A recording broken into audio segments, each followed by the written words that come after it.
Welcome back, all you specters and spirits, to another episode of your favorite podcast, That Would Be Rad. We're a podcast that majors in 80s and 90s nostalgia, comic culture, all things paranormal, and minors in retro video games, tabletop RPGs like Dungeons and Dragons, pre-internet mysteries, and trying to raise our kids to be half as cool as we were back in the 80s. We are your hosts, Woody Brown. And Tyler Benz. What's up, pal? Also, you forgot Ravenloft. Ravenloft, which is pretty appropriate for the season. You know, I actually never played Ravenloft. Yeah, as a kid. Nor have I, and I think we need to. Yeah, big time. Well, Rollins made a big promise that he was going to run a big Ravenloft campaign, and then he moved to another state. The Curse of Stroud. If you're listening, Rollins, I should have just gone with my gut and not counted on you.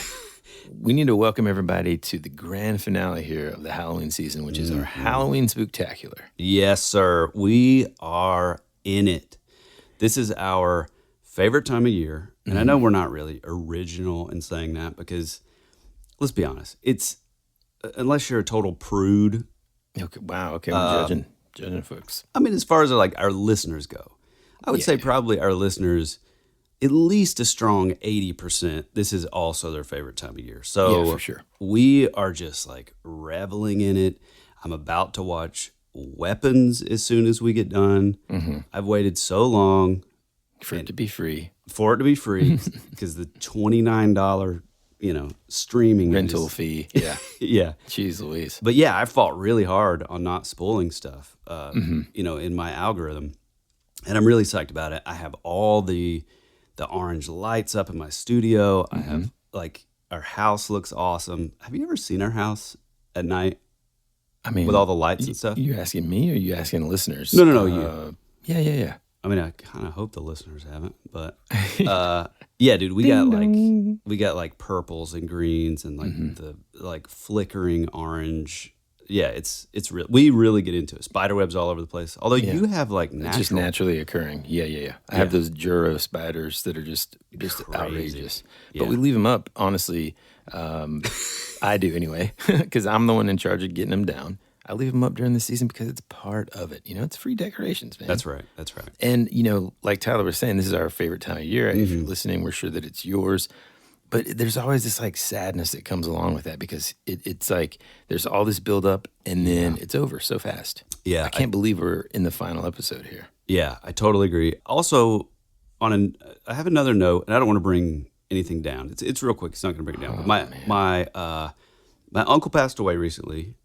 That's not the point of the story.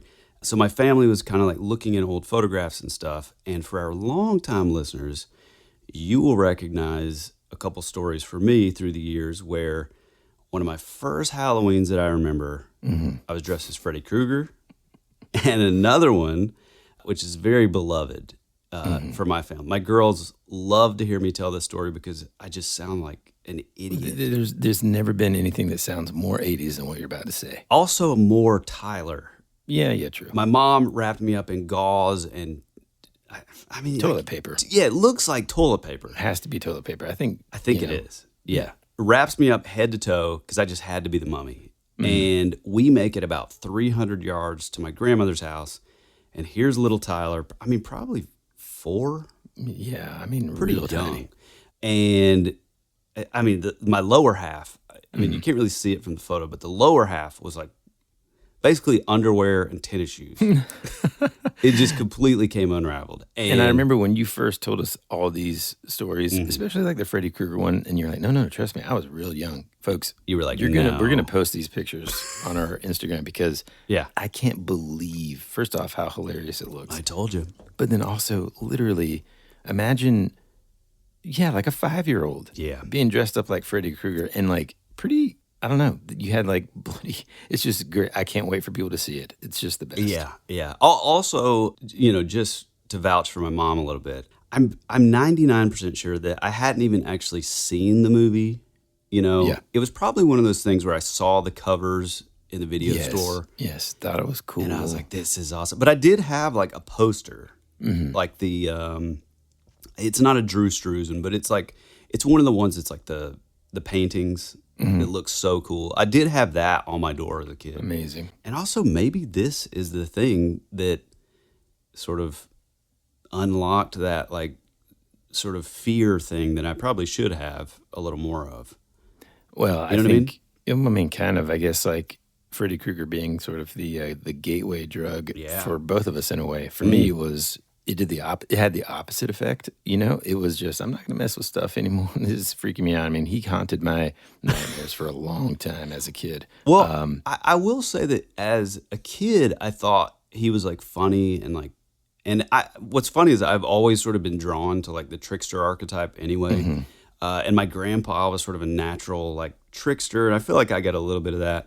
And so I always kind of related to him with that. But I will say, as I got older into sort of like my teenage years, the concept of like not being able to escape because we have to sleep. Yeah, that no was how hard you try, you're gonna fall asleep, and that's the scariest thing. And you know, that's why the first one's actually my ultimate favorite because he's less sort of silly and he's more just like frightening. You know? It's just amazing. And I mean, I guess in a way, we could say that like that sort of persona or creature or being sort of helps to formulate where we ended up this year in a way.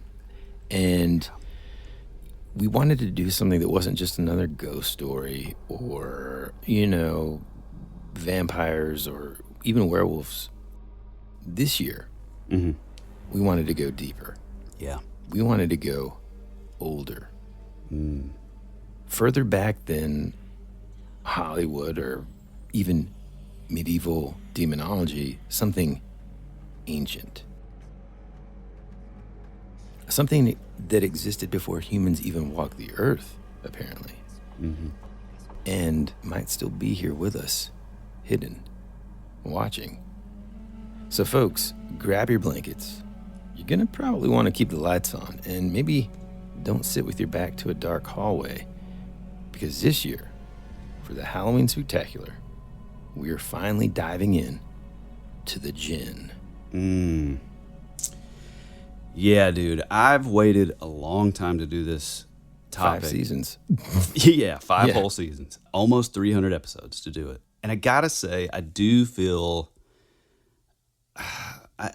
I am a little embarrassed because I've been meaning to do this for literally like 5 years. And that is by... I know there's at least 2 books from the legendary author, a lady named Rosemary Ellen Guiley.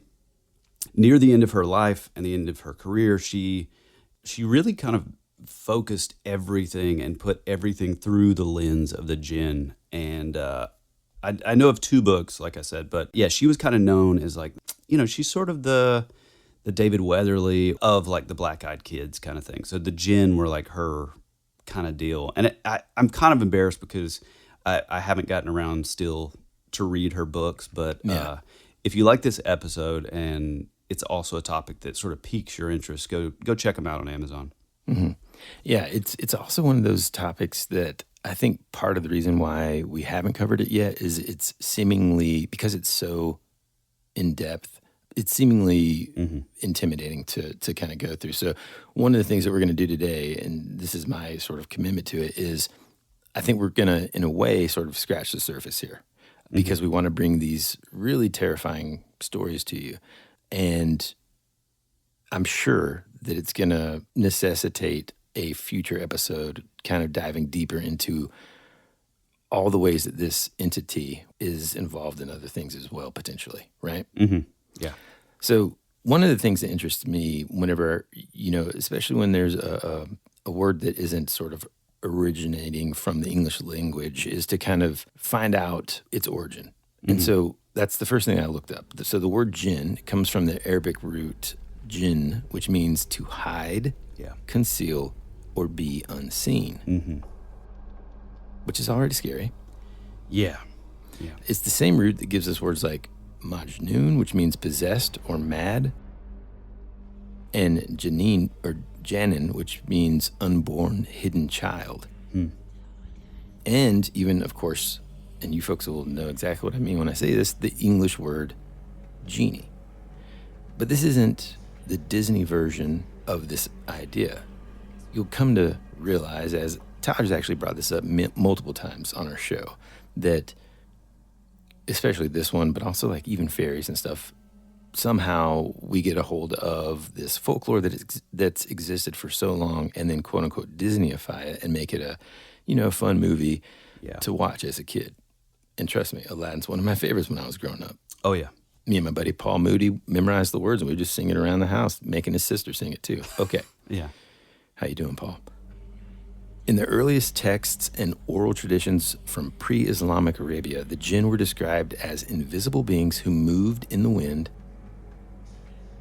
lived in ruins and desert places, and whispered inspiration or madness into the hearts of poets, travelers, and the lonely. But these aren't ghosts or even demons. In Islamic tradition, Jinn are said to be older than humans, created by God from smokeless fire, just as humans were made from clay and angels from light. Yeah. They live, they eat, they even marry and have children, they build societies, even practice their own religion. Here's something interesting that I found. They have free will, which means some are benevolent and others, as we'll come to find, mischievous and outright malevolent. Yeah, I mean, they're basically like us, but hidden. Right. And then somehow, right, they can cross into our world, hide in shadows, mimic voices. How you doing, Tim Marshenko? Yep. They mimic voices, influence thought, and sometimes take up residence where they're not welcome. And it's those encounters that are terrifying, unexplained, and people still, to this day, swear are real and continuing to happen. Yeah, I mean, the thing, and I mean, not to, slow down our pace or anything, but the thing that I've always thought is interesting is like, it's said that they reproduce like humans, they eat, I mean, obviously they have, and I don't want to sort of spoil anything, but they have certain abilities, their natural form, they cannot be seen by us, but they are able to sort of inhabit other things so that, we can see. I mean, I guess it's kind of like the wind analogy. You can't see the wind, but you can see the effects. Yeah. But yeah, they basically, it's almost as if they're living in a parallel existence or sort of dimension alongside of us. Which is just wild to think about, man. Yeah. And, I don't know. We'll get to what we think in a little bit, but first, I want us to dive in immediately into these stories. Mm-hmm. All right, Tyler and listeners, picture this. You're driving outside of Medina, Saudi Arabia. It's the middle of the desert. Heat waves, dust, barren mountains all around. Nothing but silence and sand. And then you see it. Wadi al-Baida. Locals don't call it that, though. They call it Wadi al-Jinn, or the Valley of the Jinn. This is a place where cars move uphill on their own. Much like our urban legends, here you can throw your car in neutral, shut the engine off, and slowly it starts to roll. Not backward, not downhill, but up. Like something you can't see is pulling it toward the mountains. People have filmed it. Tourists actually go there on purpose now, and they park their cars, turn them off, and just watch as the vehicle starts to move on its own. Now, some say it's a magnetic field or a gravity anomaly. Yeah. But if you talk to the people who actually live there, they'll tell you very plainly and simply, no, it's the Jinn. And here's the part that freaked me out. Locals warn people not to stay after sunset. They say that when the sun disappears behind the hills, that's when the Jinn wake up. When the valley gets quiet, like unnaturally quiet. There are stories of people who go there at night and hear whispers, but there's no one around, no wind, just a voice. Sometimes they hear this voice from inside their own car, sometimes coming from rocks. It's speaking in Arabic, whispering their name. One guy said he heard knocking on his car windows, even though he was the only person for miles. Another lady said that she heard something walking around the car.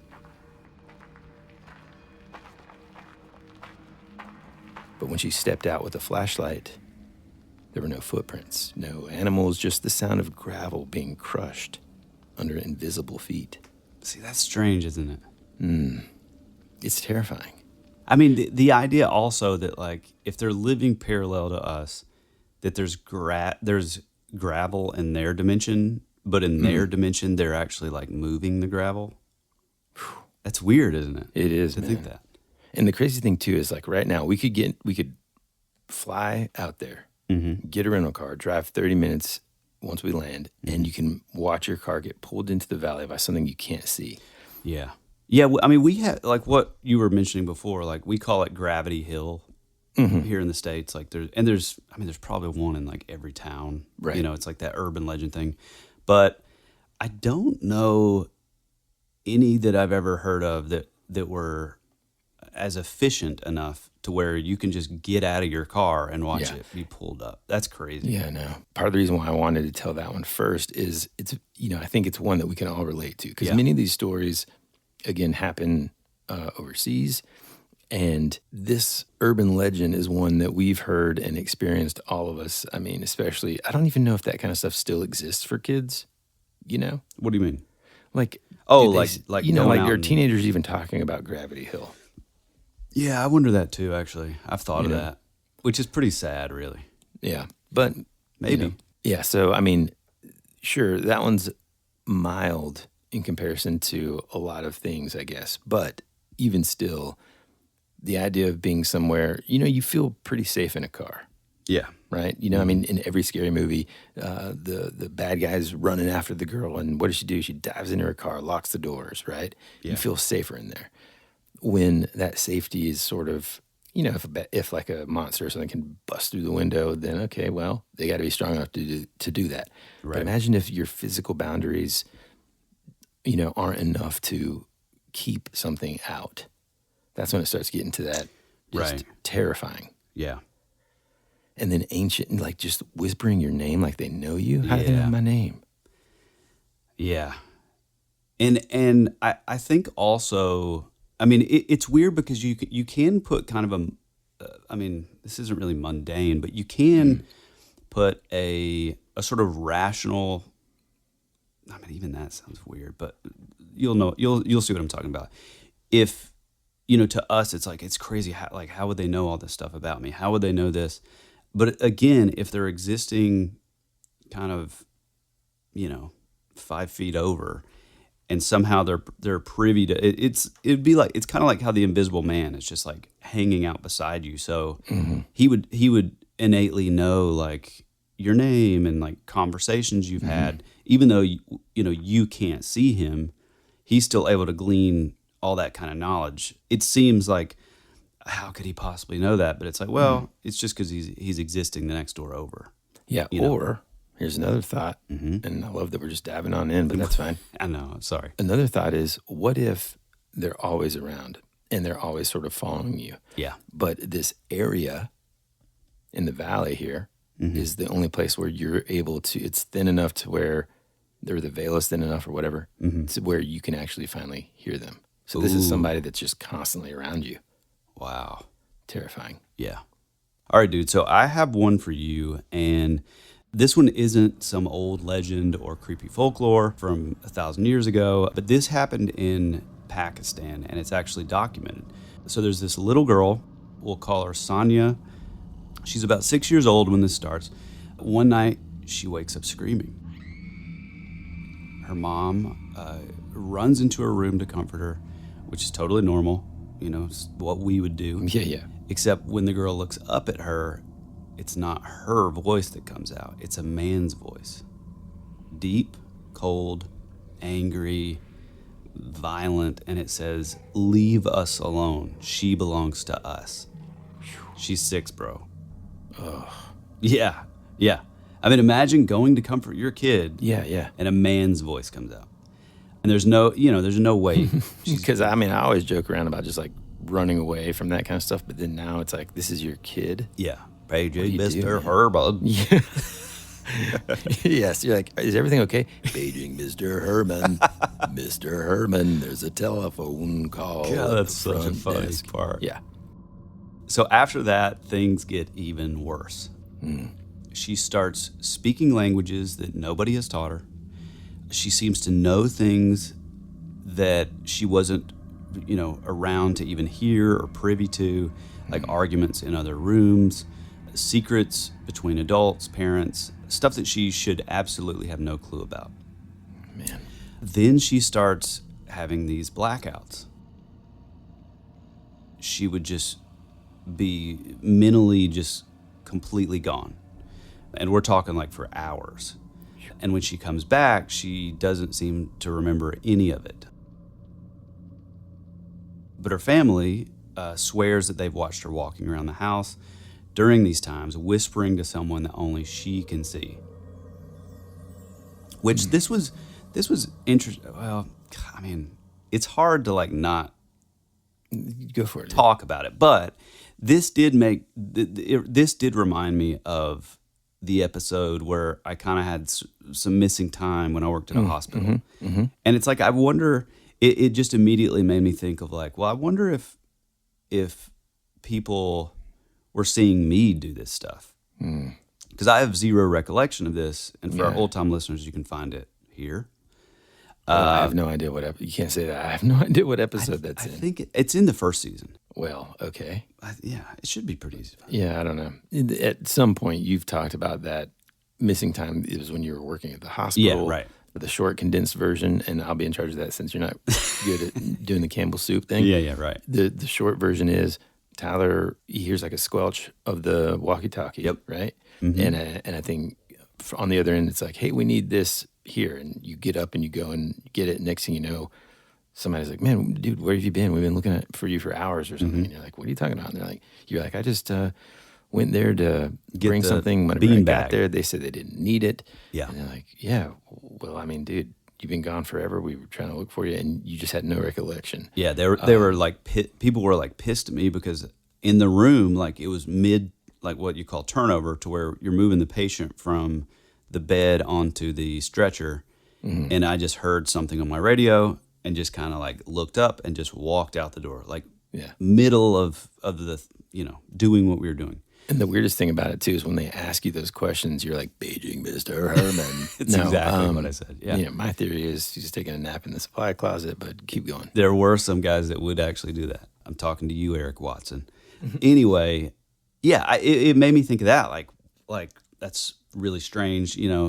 It's always interesting, those things, to hear from the perspective of the person like watching those people. Yeah. But anyway, so her dad, instead of calling a doctor, he goes straight to an imam, to a Iraqi, and that's someone who does Islamic exorcisms, kind of our equivalent to like a Catholic priest. They take her to the mosque. The imam starts reciting verses from the Quran, which, by the way, I believe, I could be wrong, but I believe that the word jinn, or to us genie, is mentioned in the Quran like 29 times, I believe. But anyway, they begin reciting verses from the Quran, and that's when she just starts screaming. She's not crying. It's not like a little kid, like tantrum screaming. We're talking like screaming like she's in physical pain, like something inside of her is being like burned, And then she looks at the imam with this expression that isn't a little kid's normal expression. And in the same deep voice that her mother heard before, it says, "You cannot make me leave. I was here before you." Oh, man. Dude, I can't even imagine. I It's mean, like, even if you were like the holiest of holy, right, priest, whatever, right, everyone in whatever faith they're in, whatever, whatever faith they're in, Mhm. they're going to have their faith tested at some point. right, Even if you're, let's say, an atheist, yeah, at some point, the foundation of everything that you believe in or whatever is going to be like shaken a little bit for whatever reason, right? yeah, And even if you are somebody that does this, I mean, we see it in these movies like The Exorcist, oh yeah, there's points where you're just like, wow, they're freaked out. And I just, yeah, gives me chills, man. yeah. Yeah, I mean, exactly. It's like this dude has like studied his whole life. You're reciting your holy scripture, which is, there's power in that. Well, again, whatever religion you're part of, if you're a quote unquote like holy person, or you're like of that particular faith, you believe there's power in what you're saying. And something inside this kid looks at you and basically says, "Know nothing right now, Mr. Herman." that it's older than mankind. Which That's just terrifying. yeah, dude, that idea is like super scary. So they kind of keep going, days of this, weeks, and then one night it just completely stops. She collapses just in silence. When she wakes up, she's completely normal. It's her again. There's no memory of any of it. But here's the part that's interesting. Her family to this day refuses to sleep alone in separate rooms. They've taken down every mirror in the house, and her dad says late at night, if you stand in the hallway outside of her old bedroom, you can still hear it. It's not her, it's the whisper. Whispering in a language that nobody in the house speaks. You cannot make me leave. I was here.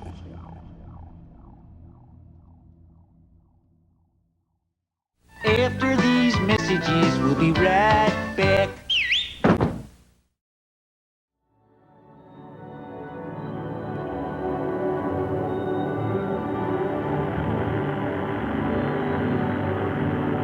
There's something out there waiting for us. And it ain't no man.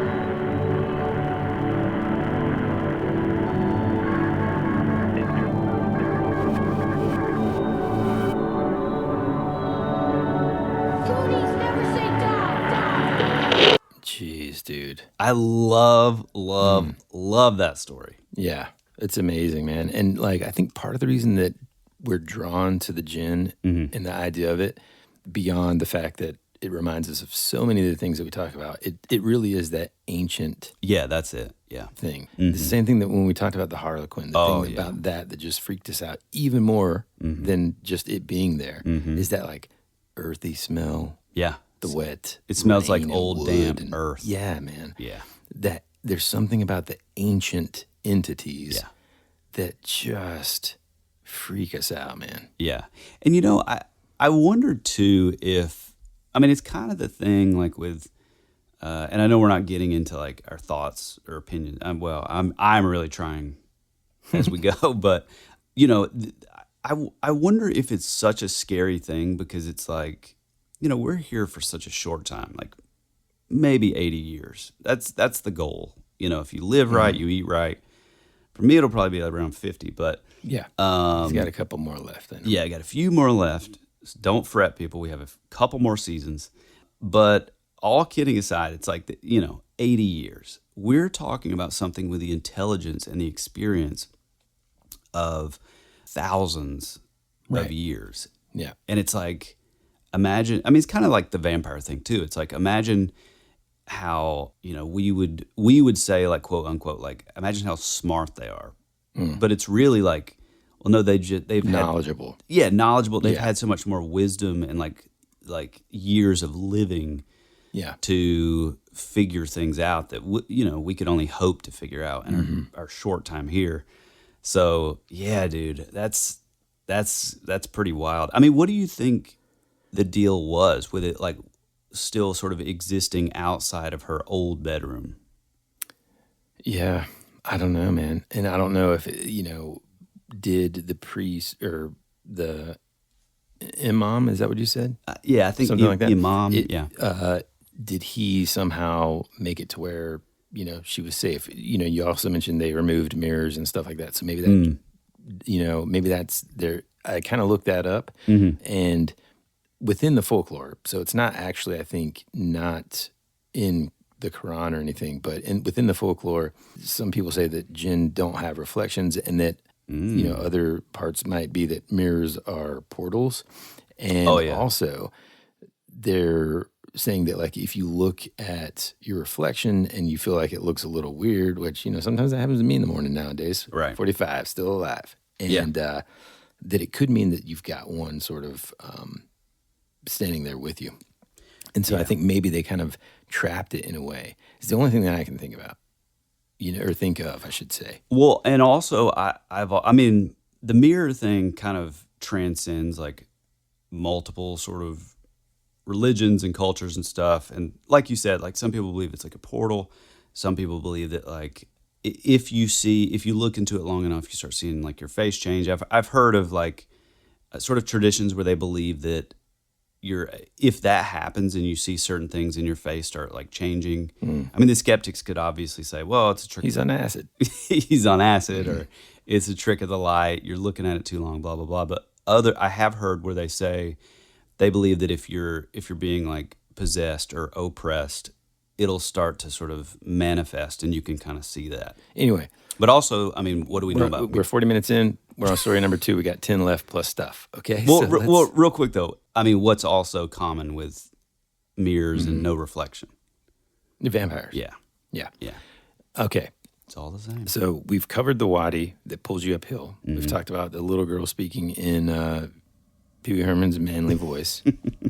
But this next one is wild because it's not just locals or ancient legends here. This is about a woman from Europe who got on a plane and flew to Oman because she was convinced not that she was haunted, but that something was living inside her.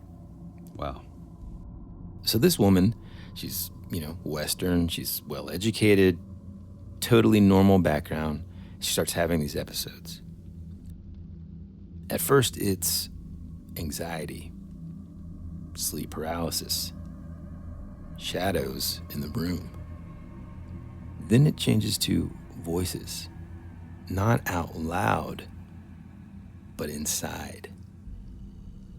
She described it as something whispering from inside her skull.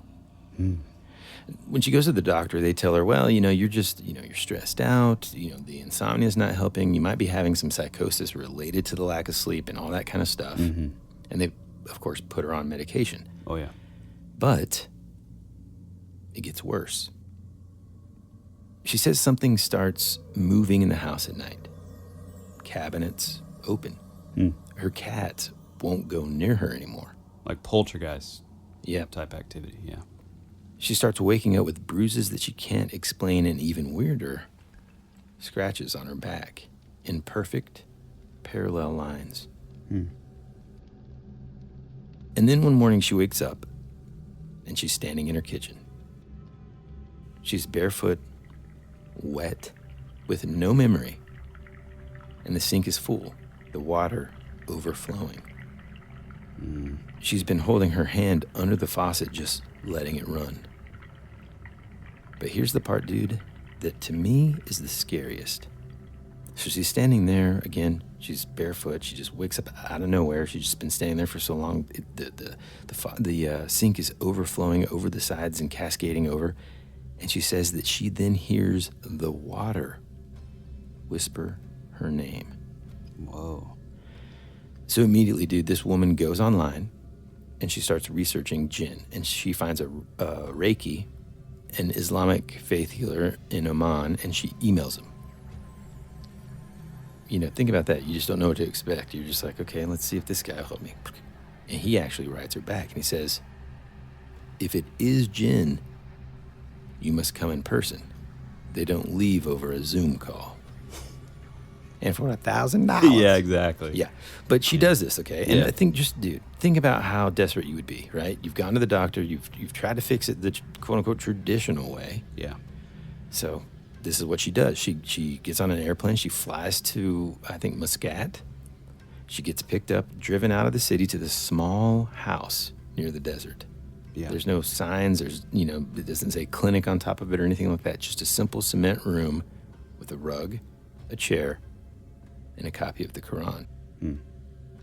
The Reiki sits her down and says, if something is living inside of you, it will react when the words of God are spoken. And so he begins reciting. And just like the little girl you described earlier, she starts screaming. But not like pain, like something else is screaming through her. Yeah. Her back arches, her fingers twist, and then her voice changes. It's low, it's guttural, it starts speaking Arabic, a language that she doesn't know, has never studied, nothing. And it says, She came to us. We didn't go to her. The healer keeps on reciting, and her body collapses. She starts vomiting, but not food. It's black, thick, like ink or tar. And then it stops, followed by silence. She wakes up a few hours later, completely exhausted, but calm. And the healer just says quietly, if it returns, do not answer when it speaks. She hops on a plane, she flies home, and she says, the whispering stopped. For the first time in years, silence. But here's the kicker, man. Every now and then, just as she's about to fall asleep, she says she can feel something standing by the bed, watching, waiting. And she's terrified. If she ever answers it, even in her mind, it'll come back. Man. I mean, that's just... Yeah. That's strange. I mean, yeah. Well, Okay. I was going to go into my Shadow Man thing, but... Yeah, no. I do it. I mean, that, like, a lot of these are starting to sound more and more familiar, right? Yeah. I mean, if you've listened to any of our episodes about, any kind of possession type stuff, or... I mean, it's definitely sort of a Shadow Man type thing. Although I don't really know that typical, quote unquote, like Shadow Man or Shadow Person encounters. I don't know that they're typically associated with like audible stuff, like whispering and stuff. But definitely that just sort of standing at the end of your bed or at the edge of your bed. I mean, I've experienced that. For our longtime listeners in an earlier episode, and it was just, I mean, still to this day, probably the scariest thing that I've ever experienced. And did I mention this last week? My wife and I took a little trip for our 15-year anniversary, and we actually did some research, and I found the house that my dad used to live in and where that happened. And we stopped in. We couldn't get in or anything, but it definitely brought back a lot of those sort of feelings of like trauma and dread. Yeah, that I remember that night. And I still do think that there's some kind of like exchange of like them, maybe they're like drawing, loosh, as like, the kids are saying these days, or like sort of emotional, like energy, fear. I do believe that they're getting something off of, out of that. You know what I mean? Yeah. Like Pennywise. Yeah, pretty much. It's funny, man. The more we talk about these things, and not just the Djinn, but certainly the Djinn, so many of the things that we've kind of grown up liking or knowing about or learning about, it all starts to blend together, man. Oh, yeah. It's wild. Yeah, it really is. So I've got a really cool one. Okay. And this one isn't about possessions or shadow people. This one actually lives out in the open desert. It's a really old legend. It's actually older than Islam, and it's something that the Bedouins talked about around campfires. They call it Abu Fanous. It translates to Father of the Lantern. He is not, however, a friendly guide. It's not someone helping travelers find their way home. It's something that leads you astray and, kind of, again, like a lot of these other ones, so that you never come back or you're never seen again. I immediately thought of like missing 411 stuff. So the story always starts the same.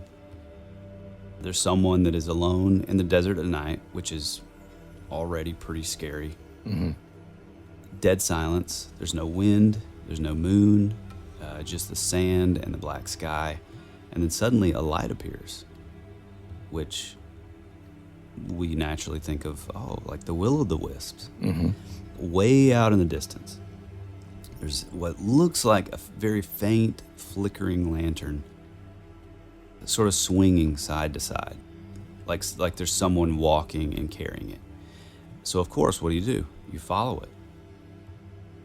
But no matter how fast you walk, you still just cannot keep up. You can't catch up. It just always sort of stays a step ahead of you, always just out of reach.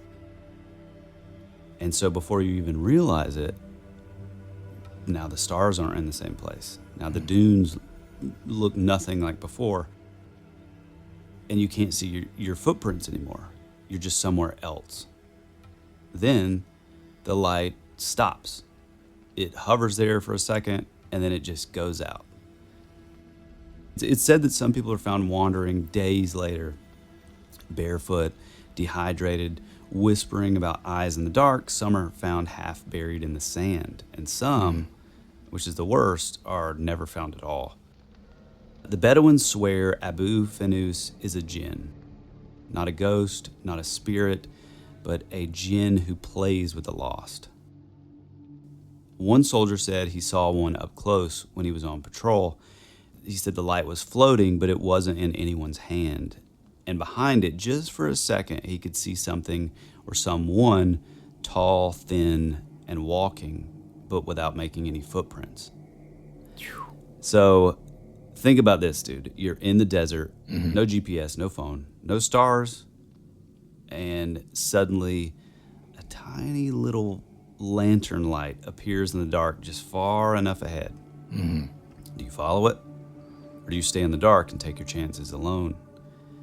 And furthermore, which one of those two are actually the more dangerous option?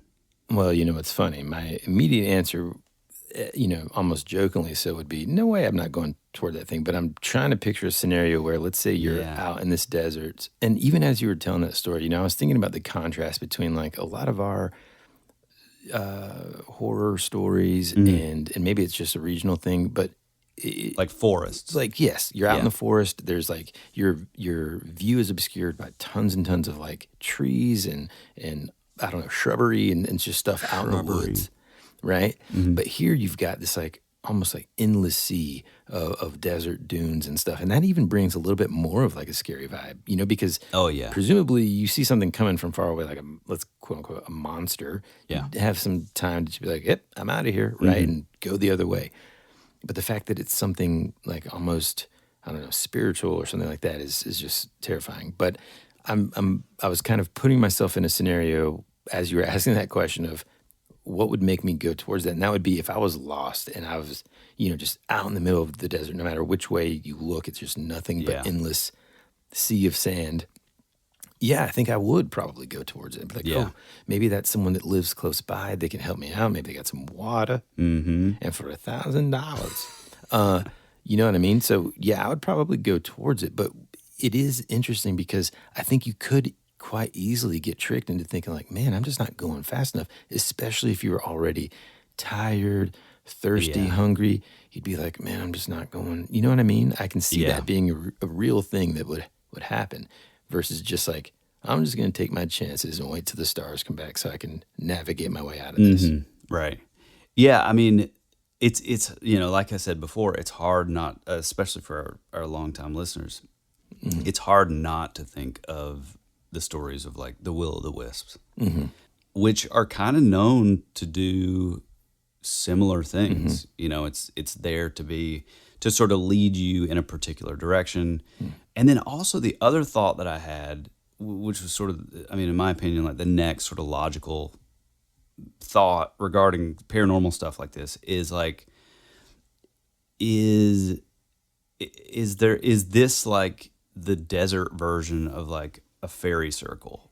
Right. Or you know what I'm saying? Like something like that. Because yeah. it says like, they'll disappear. And obviously, I mean, you think of deserts and it's so vast that, I mean, who knows? Like somebody just disappears because they Right. just end up way out in the middle of nowhere. But there's also that element of like, well, if they're following this thing, this light, is it leading them into another sort of version of quote unquote like fairyland? Right. Like the Fae. Yeah.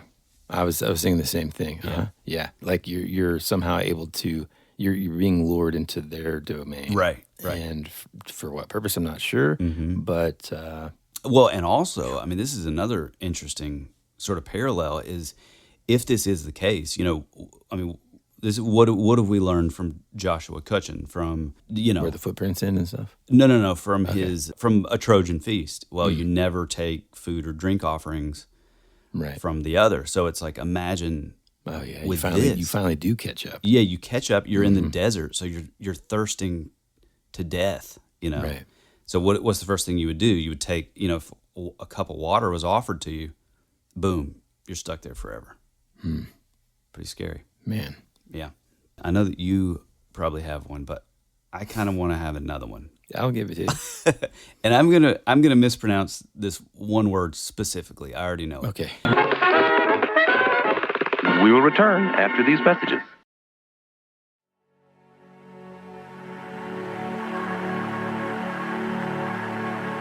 It's a pretty cool place if you're a Martian. Or a vampire. You think you really know what's happening around here, don't you? Is anyone out there?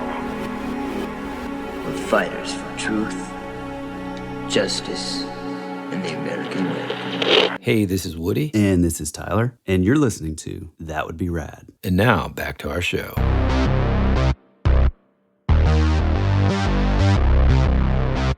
This one isn't in the desert. It's not, it's not in some crumbling ruin, from 1,000 years ago. This this place in shambles, dry in the desert. This actually takes place in a hospital in the city of Riyadh, Saudi Arabia. It's called Irqa Hospital. And again, I know that's incorrect, but That sounds good to me. we're moving on. It used to be completely normal. You had doctors, nurses, births, emergencies, until the Gulf War, and a fire basically shut it down. Funding for it in that area dried up. Everyone left.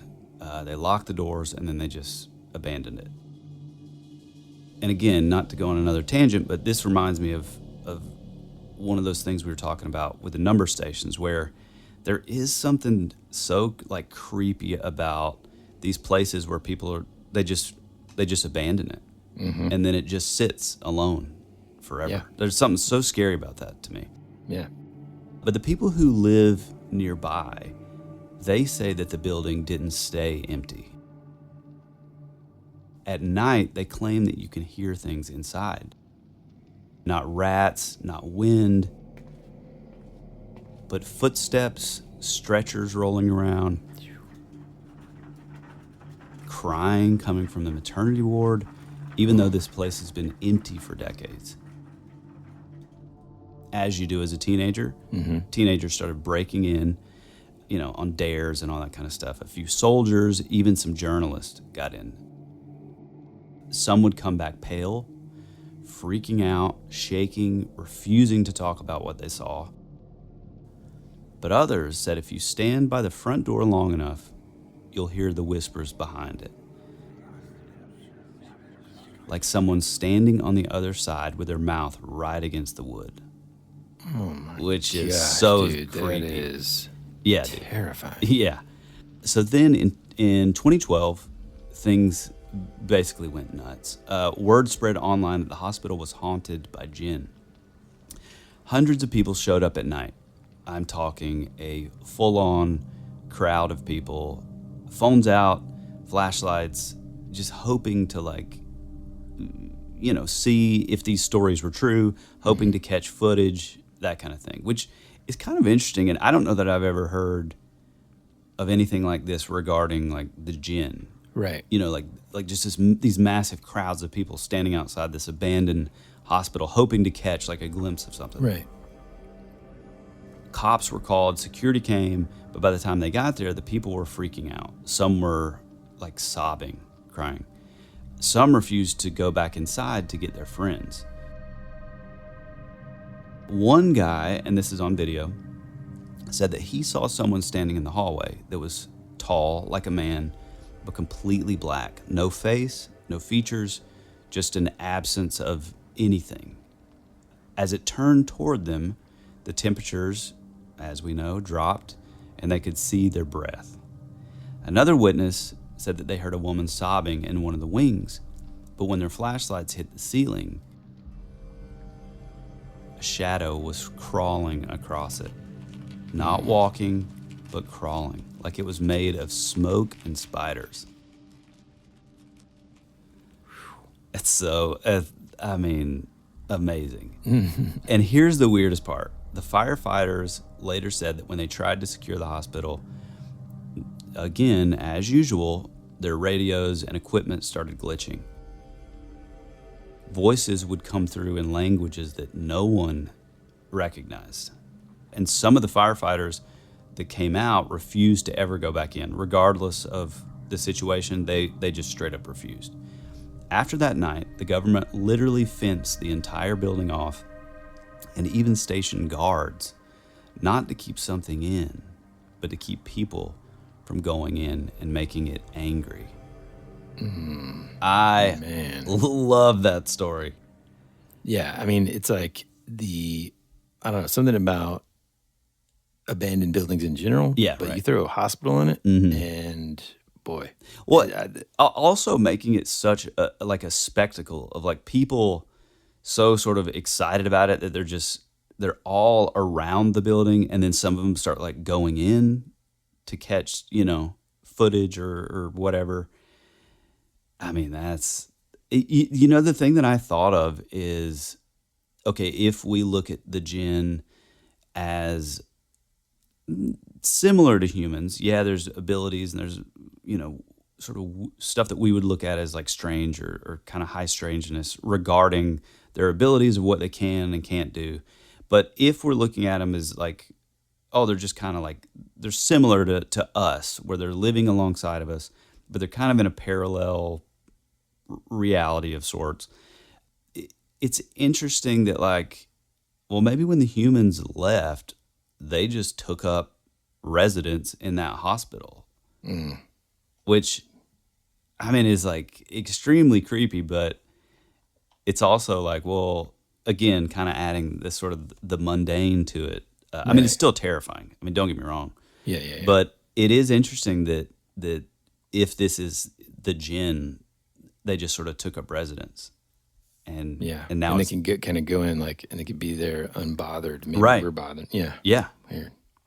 Yeah, that's amazing. All right. So I've got one now, if you'll permit me. And it's one of those stories that kind of starts out like a bad insurance claim here, and it turns into something way darker. So this happened in a small rural village in Saudi Arabia in 2008.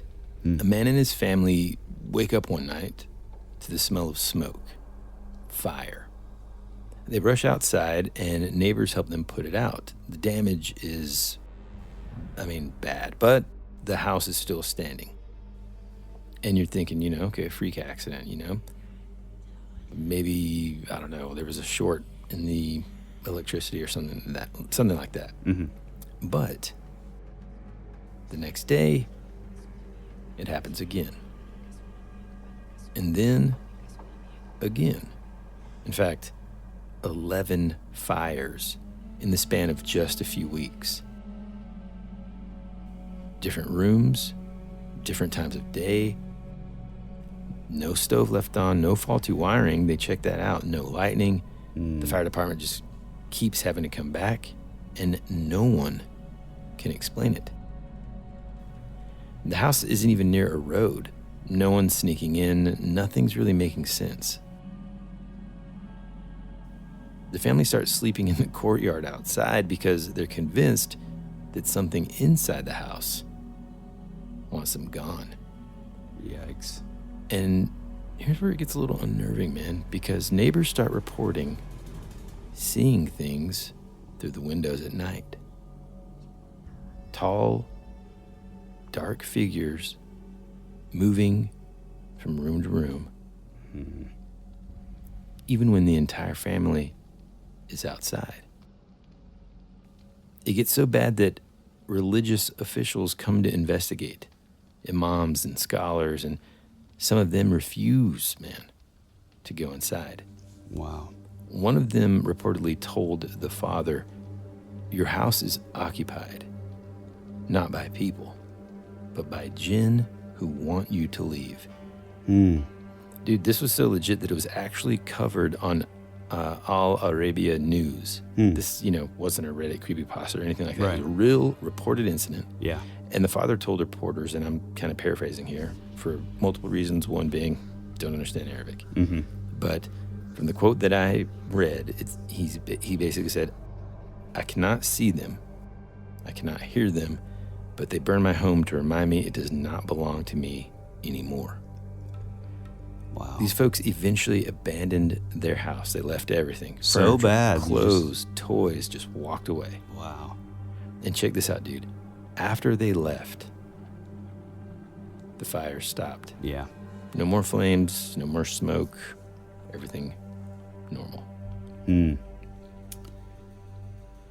Man, that one is, I think, the perfect sort of sister story to the hospital, because it's kind of that same sort of motif that we were talking about, where it's like, it's almost like, I mean, this one obviously a lot more, forceful and malevolent, but it's, my story talking about them taking up residence, and basically just, oh, this is our hospital now. And then with this, it's like, oh, this is our house now. I mean, it's just crazy now. I mean, of course, like the skeptic side of me is thinking like that neighbor just wanted that house, man. Yeah, right. But then, Right. burning it down isn't a really good way to kind of get it. But Right. Yeah. very freaky. And, them moving, well, first off, you can kind of get an idea for, I guess, their financial means when it talked about them just sleeping out in the courtyard. Yeah. It's like they probably didn't have a whole lot of other options available. Pretty sad. And then eventually they're just like, whatever, we'll just sleep in our neighbor's courtyard. But, Green jacket, red. yeah, green jacket, red jacket, fire in the house. Okay. Now, this next one that I've got. Oh, you're going next. Yeah, I'm going next. Okay, pal. This next one isn't, sandstone deserts or abandoned hospitals. This one takes place in a tiny little Afghan village, and it feels a lot more tragic than the rest. So there's this young woman. She's 28 years old, married, living the quiet life. I think that's one thing that, unless, and some of our listeners are definitely military or prior military. If you think about Afghanistan, it's easy, if you're unfamiliar with the, terrain and stuff, to think of desert, but there's, a fair amount of mountains and kind of hill country, and it gets cold and snows and all that stuff. So they're, in this remote, tiny village, and they're living that quiet life.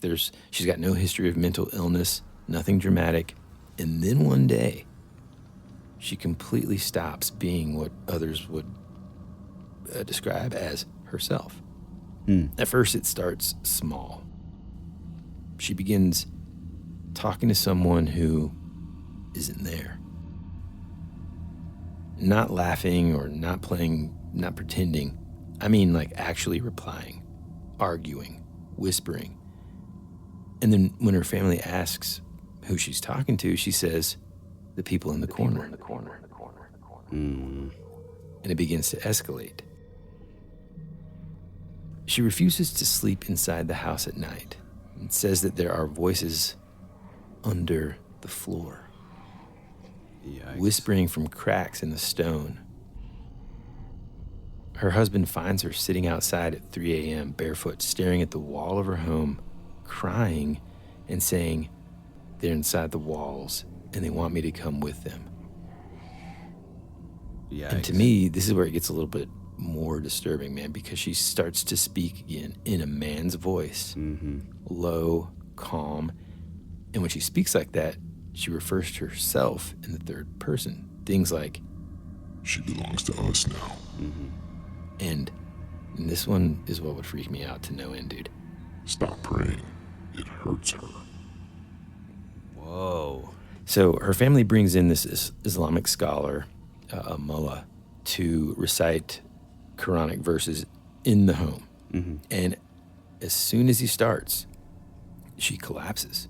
Her eyes roll back. She starts screaming in that same man's voice. Don't say those words. Don't burn me. So, of course, if you're witnessing this, if this was your family member, we talked about the 6-year-old earlier. If that was happening, you'd be like, stop, it's hurting her, And I think that's kind of what they want. Oh, it's like you know what I'm like saying? a trick almost. Yeah, that's what I'm thinking. It's like, oh, you're not hurting me, you're hurting your kid. Yeah, you're hurting her. Yeah. And maybe it's inflicting pain at that moment to try to trick them to stop. Right. But at this point, the entire, little village is now terrified. People won't even come near their house after dark. Her husband tries doctors. They say, of course, psychosis and post-traumatic stress disorder. But, medication's not doing anything. In fact, they say the more pills she takes, the louder the voices get. One night, and this is documented in a medical case report, the husband wakes up to the sound of his wife giggling. Not laughing, but giggling. He finds her crouched in the kitchen in the pitch black darkness, drawing circles on the floor in charcoal. And then, in the voice that is not hers, she says, They're not coming for me this time. They're coming for you. Now, this guy, the husband, drags her outside and refuses to ever sleep in that house again. Oh, wow.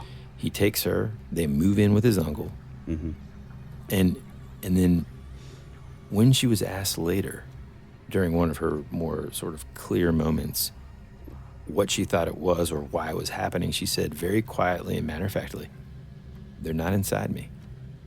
They're standing right behind me."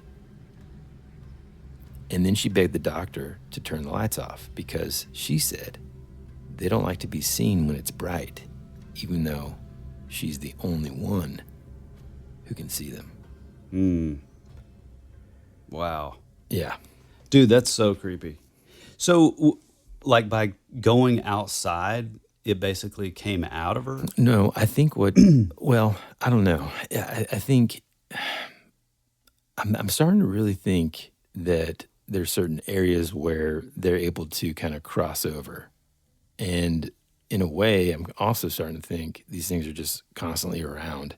And so depending on where you are, it gives them the ability. Now, this is where it's different than the things that we've talked about over the last, let's say, 4 or 5 episodes, where we talk about that you having the power to give permission to entities. In this case, with the Jinn, it kind of sounds like, and that's what I think is scariest, that they don't need it. Yeah. That there's some sort of rule or boundary that, I guess, keeps them at bay to a certain point.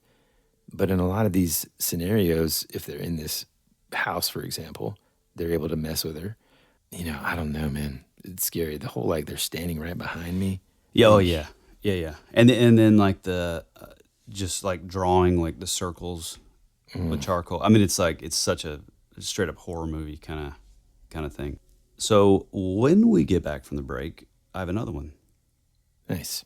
We'll return after these messages. America's future can be determined by our dreams and our visions. It was very intense, bright light. For over 200 years, there have been reports of giant man-like creatures. From another dimension, another world, I don't know. The most intriguing mystery on the North American continent. This is Joshua Cutchin, and you're at my home for weirdness. That would be rad.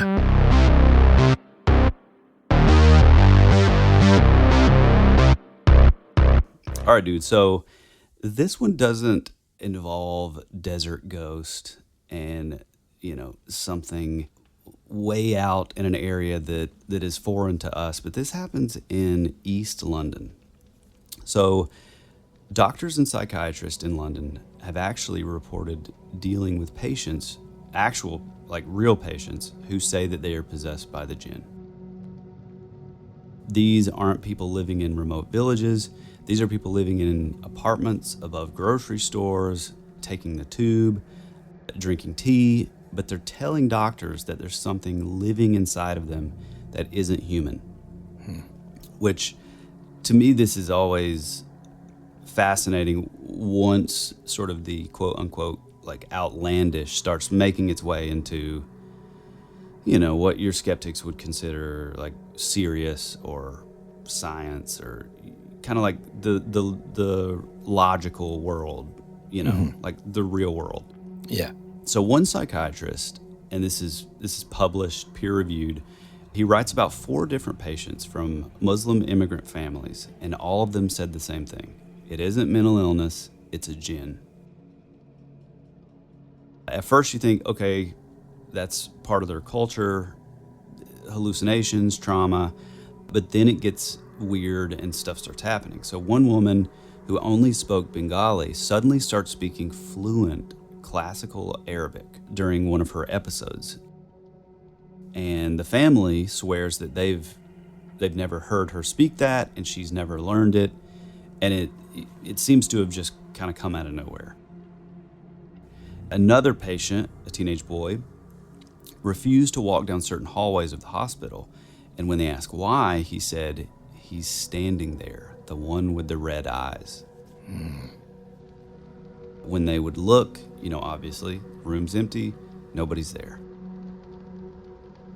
And then this one is kind of the crazy one. A nurse said that while she was restraining him during a fit, he started speaking not in English, but in a specific Somali dialect, the same dialect her grandmother used to speak.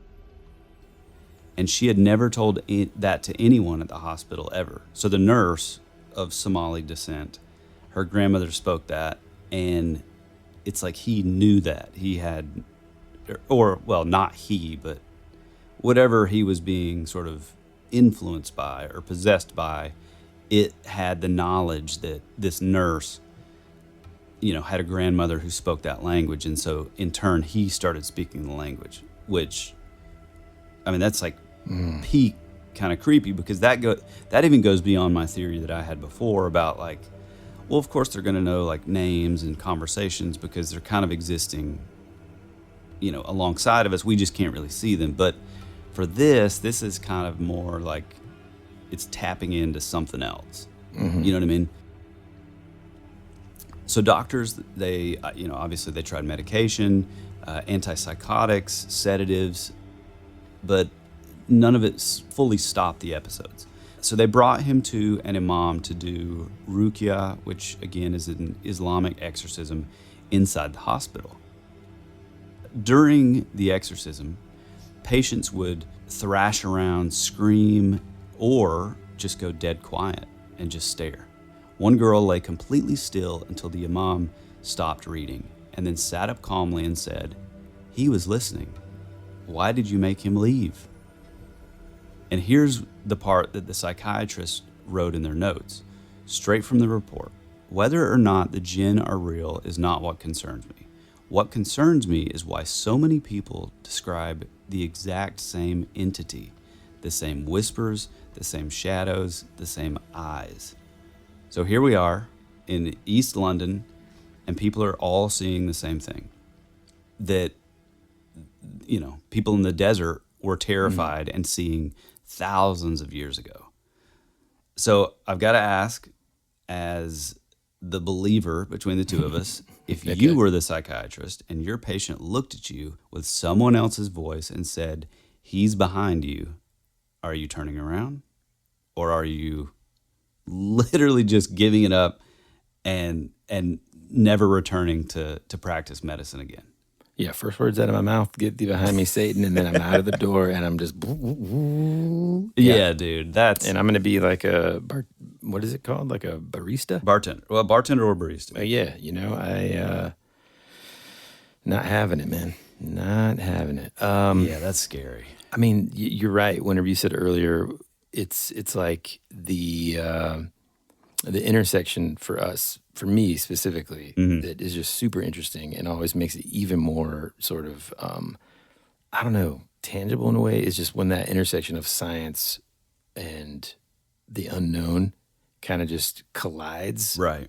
You know, like in this in this instance, you know, anytime, so many of these things, like you could go back and say, well, I mean, there's just, you know, people wandering the desert towards some lantern. They're just, you know, they got lost, they're dehydrated, right, and you know, they're just hallucinating. Right. Cool. I understand that, and I agree. In a lot of cases, that happens. Why do they keep saying the same thing? Yeah, that's the thing. You know, and so when the psychiatrist was talking about, you know, them seeing the same eyes, that part really struck me whenever you were telling that story. Yeah. I mean, we'll save that for theory time, but to me, that is a kind of an important little detail. So I'm going to jump ahead and do my last one, and then you can do yours. Because I think, hey, thanks for your, hey man, I didn't ask for permission. Well, okay. I mean, you know, I think there's some correlation. And this one, you know, we keep kind of saying this, but this one is different from the rest. And it might be one of the oldest beliefs that we've talked about tonight. So in places like Iran, Ethiopia, Egypt, Sudan, there's this ancient ritual called Zar. And here's the part that kind of flips everything that we've been saying about exorcisms and fighting off evil. So these people don't actually try to cast the Jinn out. They don't, you know, command it to leave, but they invite it to talk. Which sounds, I mean, kind of counterintuitive, but this is what I think was so interesting about this, especially coming off of the previous one with, you know, them bringing the imam into the hospital. But because in the belief, when a Jinn enters someone, it isn't always because it's evil.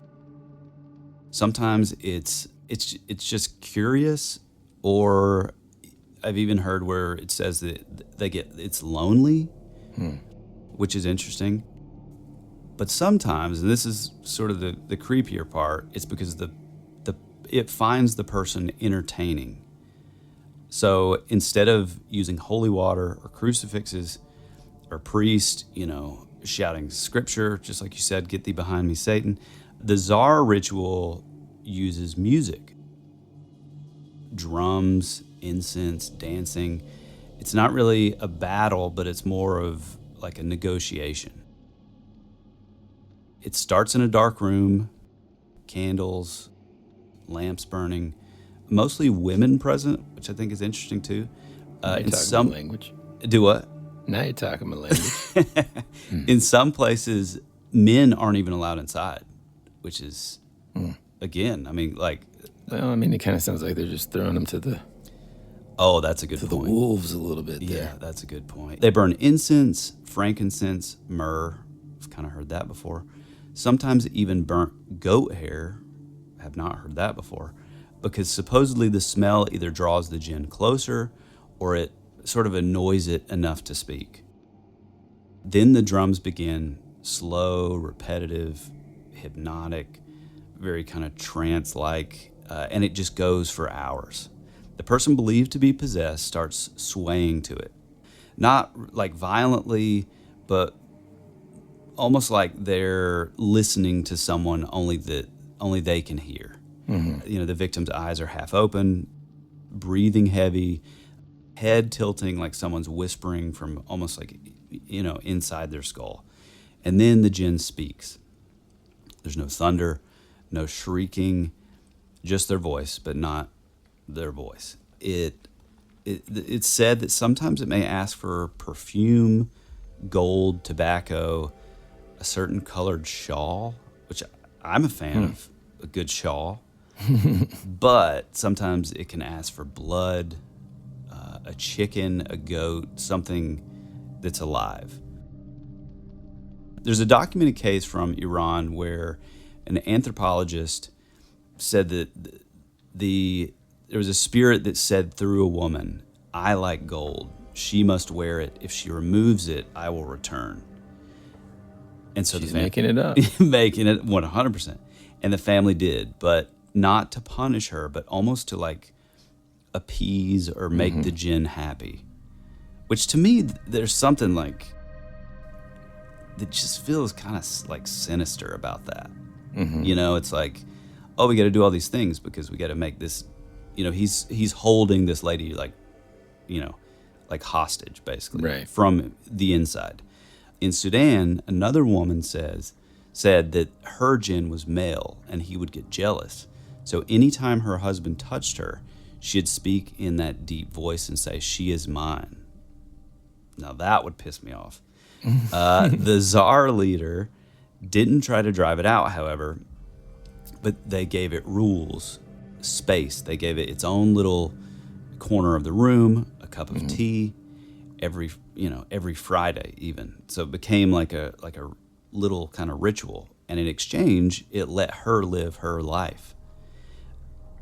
And dude, that's still happening to this day. There are literally clinics in Cairo and Tehran where psychiatrists work side by side with these Tsar practitioners because sometimes for these patients, talking to the Jinn actually works better than the medicine.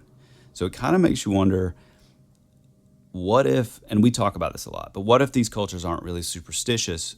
What if they just understand more of like the mechanism that you don't always have to like fight the Jinn, but, man, I hate to say this, but you have to kind of learn to live with it.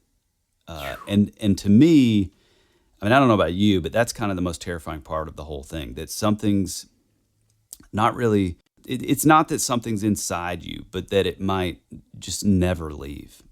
And it just continually just wants an offering, a nice place to sit in the dark. Ugh, I hate it. Yeah, dude. There's something about, I mean, I love that story because it's like, it's a little more like specific almost as far as like the approach that they have as far as the, I don't know, the therapeutic, I guess, is the only way I can think of, approach to kind of treating something like this. But like, I don't know, man, giving it, like going along with these demands, giving it like its own little afternoon to where it can like speak through you and have a cup of tea and like, oh, you know, give me gold and all this kind of stuff is like, I don't know. There's something that's like really like, it's like extortion, you know, kind of thing. Yeah. Yeah. This one out of all of them sort of makes it more like we got a group of girls that just don't like, they're just tired of their husband. And they're like, she's mine. She's like, okay, this guy isn't going to push himself on me anymore. Right. And, what do you want? Oh, gold. Yeah, okay, make mine say gold. More gold. Yeah. And I mean, I'm just Rubies, saying that. diamonds. You know, obviously jokingly, but yeah, it is interesting. Once they start making demands, it certainly takes it to another level. Now, I want to go into this last one before we get into theories. And I wanted to end on something simple. Not abandoned hospitals, not possessions, not rituals even, but just a kid, a family, and the desert. So this one comes from Oman, and it's one of those stories the locals don't tell tourists unless you really push for it. There's this village at the end of a Wadi, a dry river canyon with caves, twisted rocks, places where the wind makes these almost human-sounding whispers at night.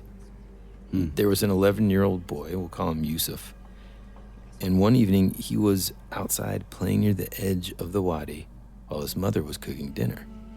The sun's beginning to set, everything's calm, almost like a little Luke Skywalker. And then she hears him talking, not like shouting or playing, but quietly, almost as if he's answering someone. She steps outside and sees him standing completely still, just listening. And then she hears him say, "Okay, I'm coming."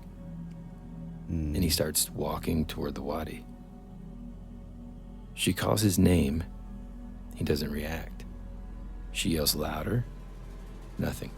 It's almost as if he can't even hear her. So she drops everything and sprints toward him, finally grabbing him by the shoulders. And this gives me full body chills. She said his eyes were wide open, but it was like he wasn't behind them. So she drags him back home, and he starts to scream. No words, but just panic, like she pulled him away from something extremely important. That night, he tells his father, they were calling me from the rocks. They said they needed help. Nope. His father tries to shrug it off. I mean, kids imagine things, and it's easy to just be like, okay, whatever. Yeah. But 2 nights later, it happens again. This time, after everyone goes to bed, the father wakes up to the sound of the front door creaking. He gets up, and the door is open. His son, gone. They find small footprints in the sand, heading straight into the Wadi. They search with lanterns. Hours pass. The wind kicks up, and it starts making that eerie howling sound through the canyon, and then finally, they see him. Standing on the edge of a cliff, looking down into the darkness. The father calls his name. Again, no reaction. He runs with all his might and grabs him just before he steps forward. The boy starts screaming and crying, saying, "Why did you stop me? They were right there. They said if I jumped, they would catch me." Dude. And after that, the family moved, all right? They didn't want to live near the Wadi anymore. The father said he still hears his son talking in his sleep sometimes, whispering back and forth like he's continuing a conversation that no one else can hear. And every single time they asked him what he heard that night, what the voices in the canyon said, he always gave the same answer. They said, "They've been waiting for me." I mean, whew, man, I mean, the kid ones are, yeah. Being a parent, it just, it's terrifying, man. Yeah, there's something that's like, I mean, for our non-parents, you can probably skip ahead a couple seconds, but as a parent, I will say, there's nothing that's where you feel more helpless than when like something is causing your kid pain, or they're having nightmares, or there's something that you can't just like fix. And so with this, I mean, I just can't even imagine. It would just be like next level. It's like, oh yeah, here's this small thing that I love more than life itself, and it's being, I mean, basically inhabited by this entity, and there's nothing that I can do. Like, that's crazy. Yeah, it's just terrifying. And then just like imagining that scene where you're just, and it's really too like, yes, the terror, of course, of your child about to walk off a cliff. Yeah. But then when they ask, like, what do they want? Or they're calling to me, they said that they would catch me. I mean, that is just. Yeah. I mean, to me, that one even feels more like missing 411 stuff.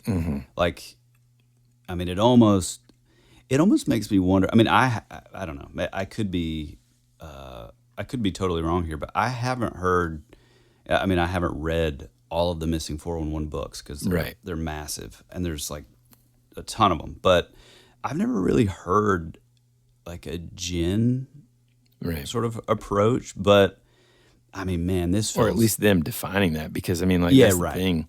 It's like the more we dive into this stuff, it really seems like either something identical to this is happening to those folks. And it's so close that you hear about people that did get lost in the woods, and they describe something similar, like, well, we heard this voice, or someone needed help. I mean, it's in the Tim Marshenko book. Dude, I was right about to say it. Yeah.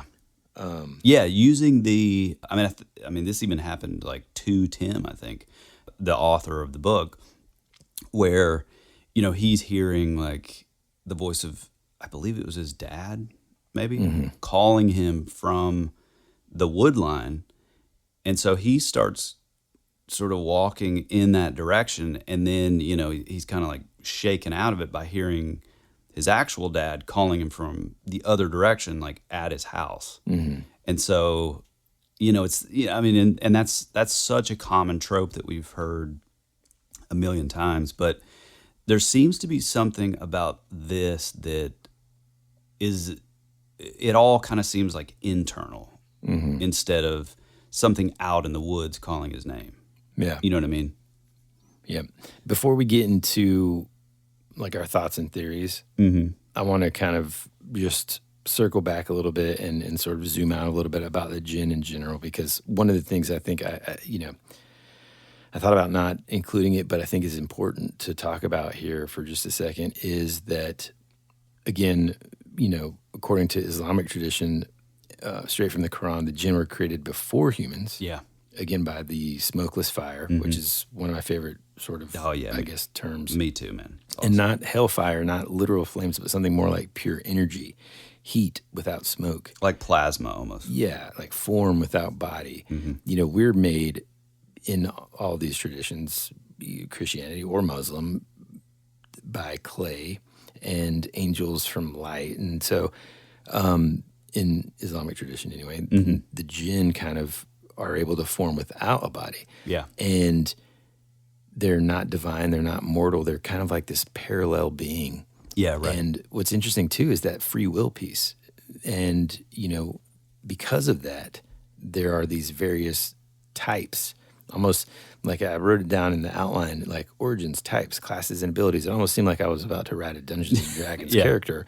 But it's true, though, that there are all these different types. You've probably heard the word Ifrit before. Yep. I think That's it's one of them. Ifrit. Ifrit, that's what I said. Okay. You got to clean out those headphones. I'm sorry.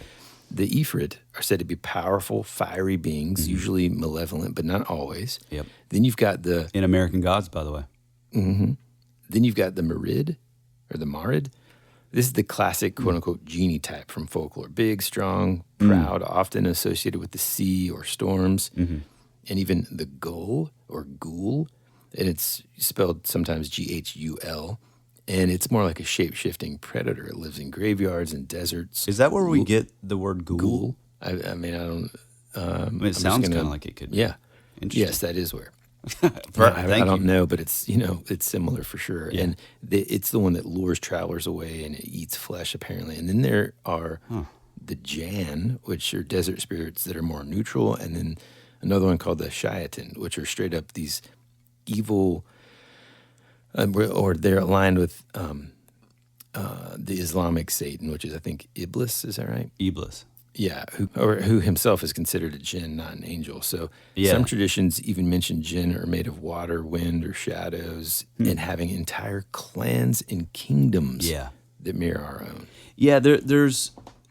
I mean, I know we're not... I mean, well, are we in theory time or no? Almost there. Okay. Let me just say this real quick, because this is also cool.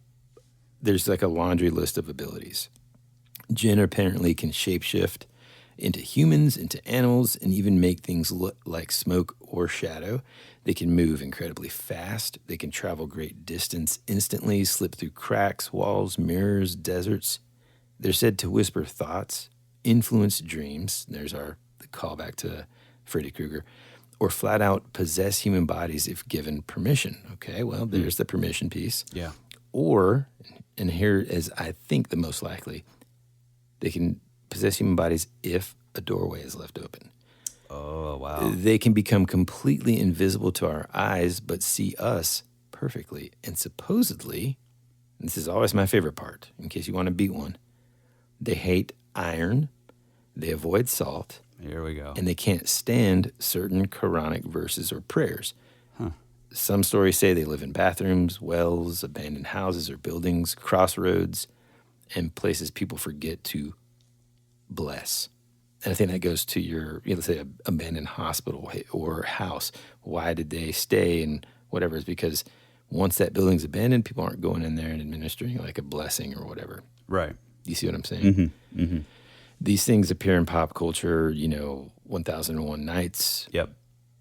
Or Arabian Nights. 1001 Nights, I think, was like the book. Right. And then the story, I think, is 1001 Arabian Nights. Yeah. They're just all over the place. I'm not even going to kind of go into the pop culture references because I want to go into theories. And, yeah, I mean, if you want to, get started on what you think about it all. Well, the one thing that I think is I'm a little bit at a loss with the Jinn. And let me explain. I think, with these sort of beings and, longtime listeners, you've heard us talk about sort of like these elementals, these like ancient kind of things, which are sort of almost like manifestations or spirits of like the land. It's this sort of all-encompassing kind of thing, which, really lends itself to the fae and fairies and sort of these like, I mean, as cheesy as it sounds, but like these sort of nature spirits, which are sort of these like physical embodiments of these kind of themes, And while on the one hand, I would like to think of the Jinn really similar, and they do share a ton of kind of common attributes, sort of parallel attributes. I still do I kind of keep hitting a wall though, to where the Jinn do strike me as being slightly separate. Like there's this whole thing with the Jinn, and I mean, this is where we get like the genie and the lamp and this sort of concept that we, I mean, obviously because of Disney, we associate with a genie. Oh, well, it has to live inside of this lamp. And like everything else, like fairies with Tinkerbell and like all these other tropes, I think it does a real disservice to these things with it being like Disney-fied, to where it seems like, oh, well, these things are like harmless and they're cute and they're funny and they're, it's Robin Williams and it's, that kind of thing. But yeah, it's, they're kind of harmless, but I think it does a great disservice because these things are pretty serious, in these cultures for hundreds, maybe even thousands of years before. They took these things like very seriously, whether fairies or fae, brownies, elves, Jinn, whatever you want to say. Their approach to these things weren't these cute little figures that we were going to be friends with.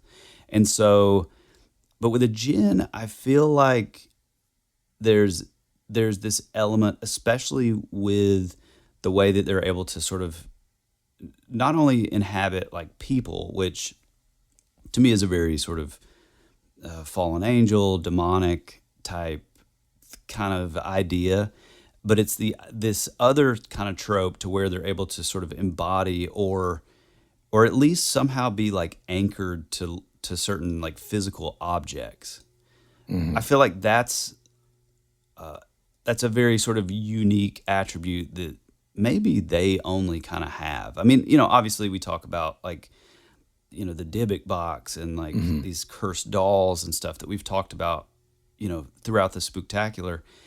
And I honestly kind of think that a lot of that stuff is probably all the same thing, which, spoiler alert, which is the reason that we thought we would end out the October Spooktacular with the Jinn, because between Woody and I think we're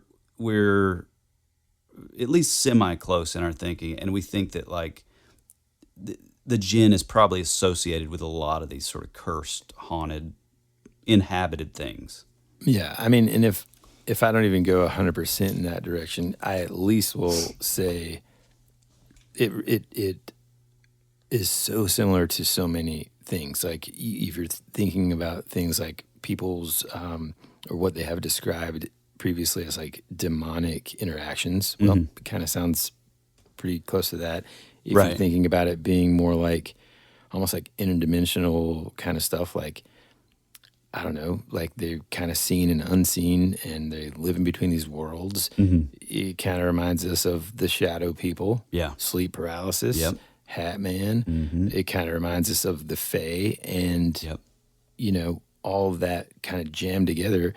And so for me, it always kind of goes back to the reminder of like, maybe they're not this quote unquote same exact thing, but there are times when what someone thinks is one thing, it's this thing. You know what I mean? Like, especially with these ancient things that have existed.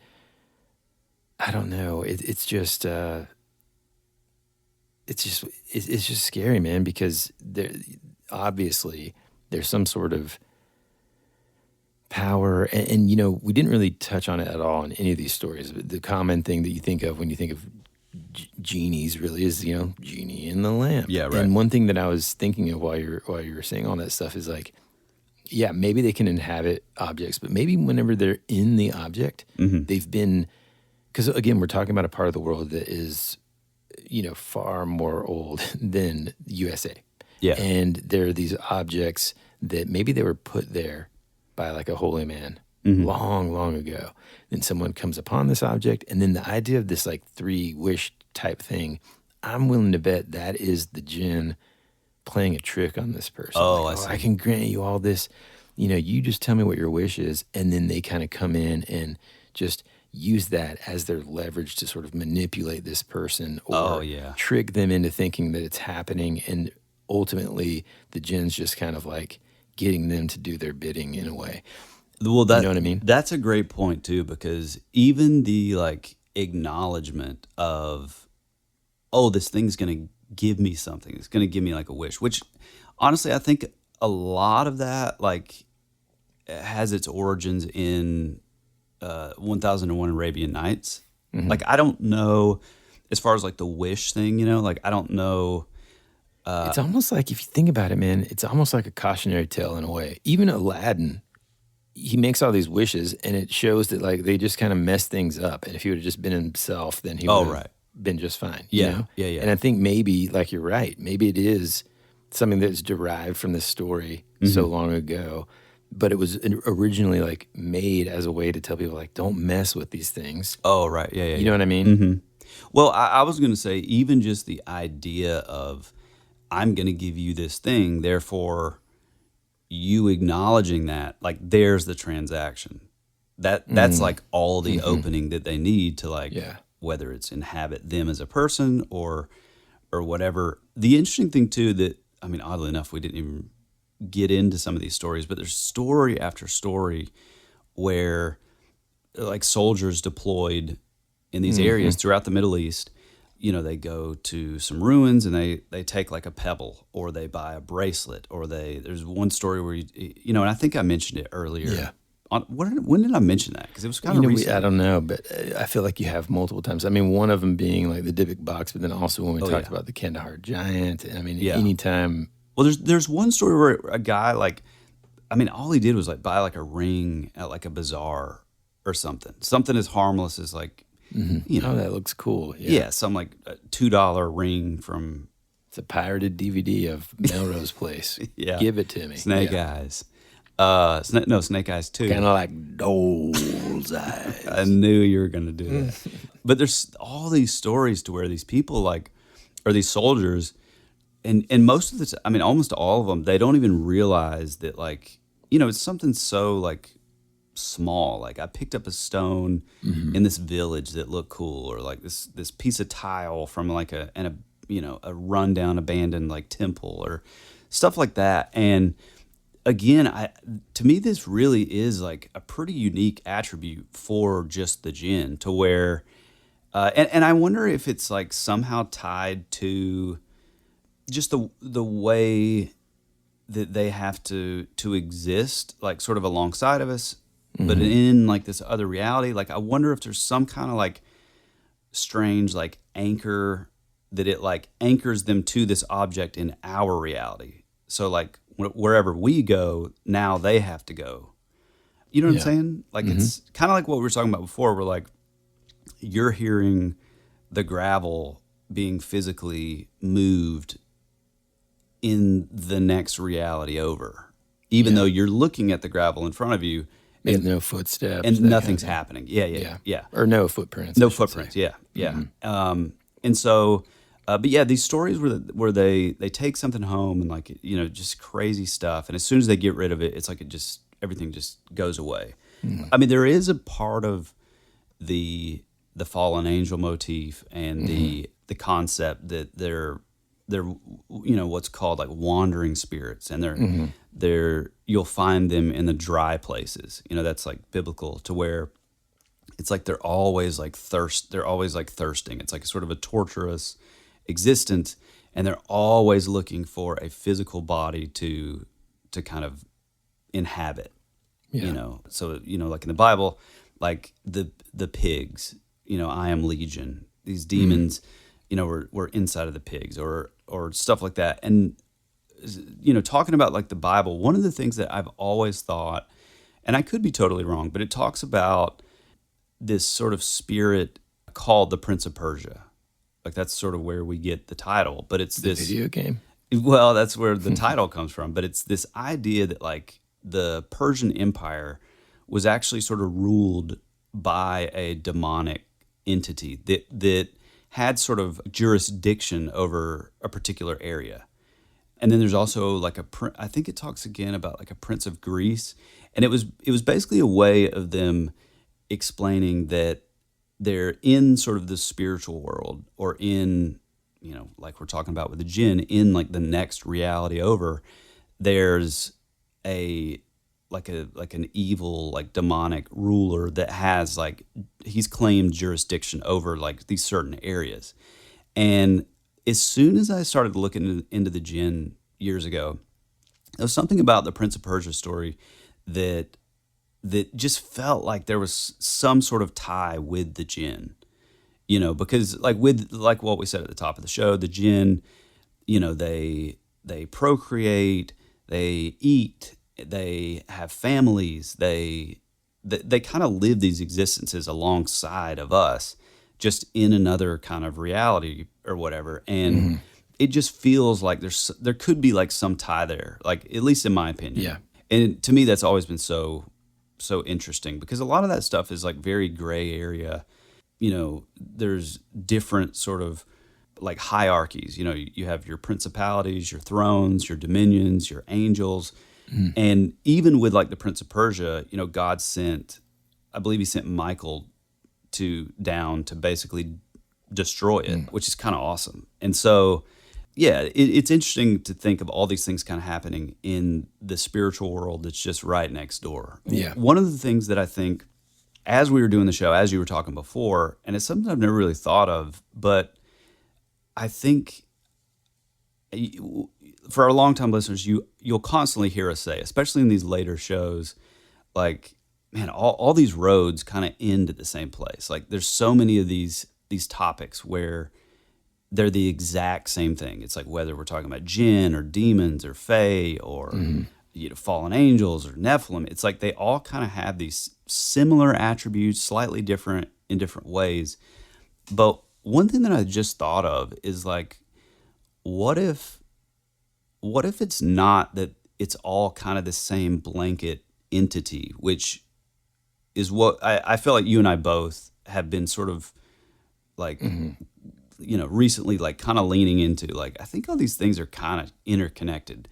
But what if they're not? What if all of these things that we see as like common attributes for all of these things, what if these are just the rules or the protocol set to kind of exist in this world, and it's just the way that they have to exist or the way that we see them manifesting over in our reality. Yeah. But they're actually like very different. It's just like they're only allowed to use A, B, and C modes of movement or existing, or, whether it's like an audible thing, like a poltergeist audible, or like a almost telekinetic or telepathy kind of thing. Like they seem all similar and all the same to us, but what if those are just the only sort of protocol they're able to use if they want to operate here? Yeah. You know what I mean? Yeah, for sure.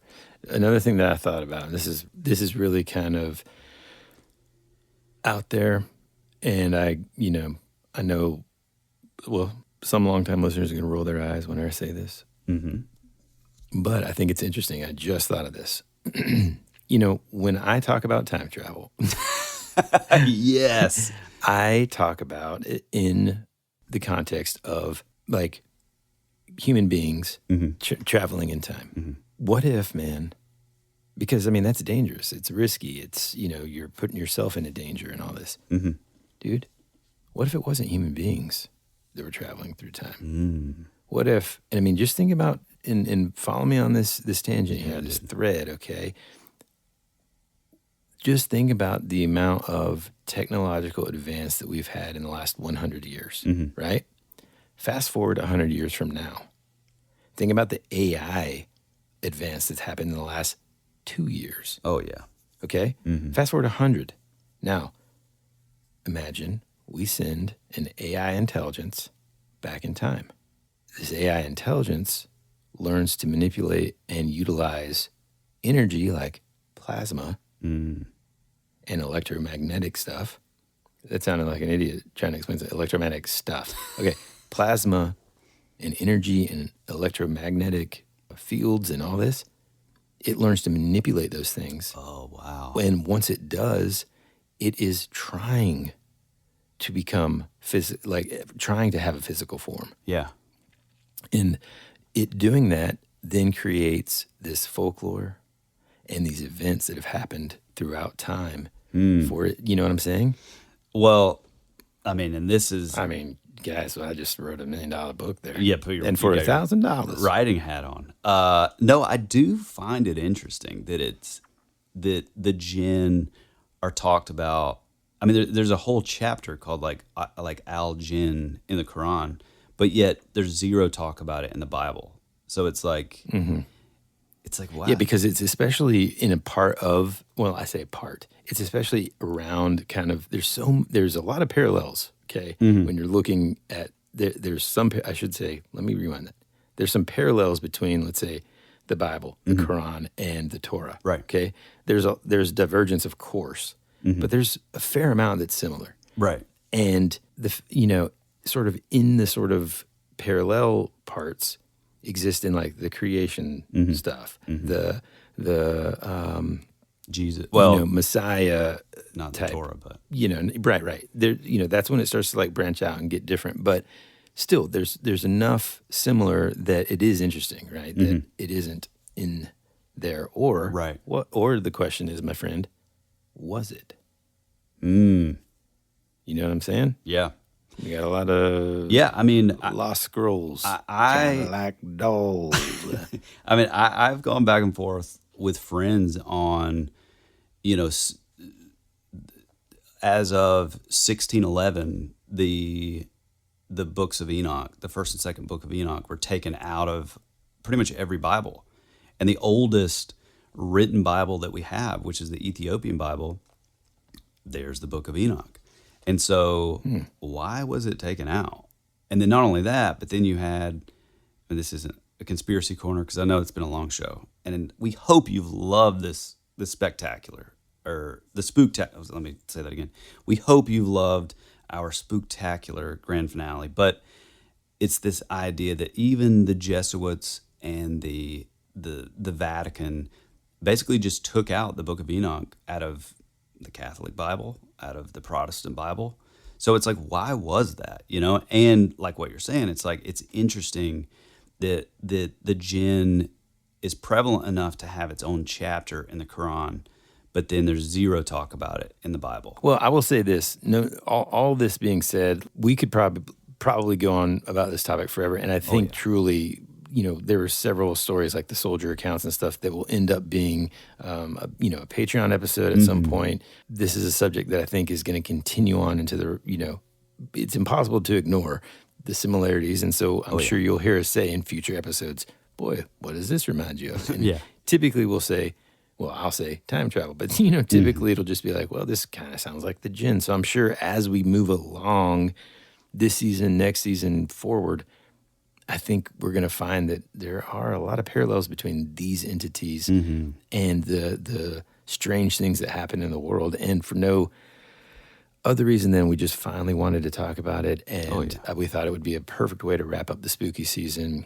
And so happy Halloween. Yeah, happy Halloween, everybody. This is just our absolute favorite time of year, and we're just soaking it up, and we hope that you are too. Kick back, put on Over the Garden Wall, get you a pumpkin spice latte and your pumpkin loaf from Starbucks, and just like breathe it in, just revel in it. And if you would like to share your reveling with us, you can do so over on our Instagram. Jump in the comments section, shoot us a DM. If you want to tell us about your own sort of local urban legends or maybe your own encounter, and it's more long form, shoot it to thatwouldberadpod@gmail.com. If you'd like to tell it in your own voice and you're brave enough to do so, you can do that on our voice memo feature over at thatwouldberadpodcast.com. Buy us a copy, hop over to the merch store. But the best way to support us is our Patreon, which is the Rabbit Trail.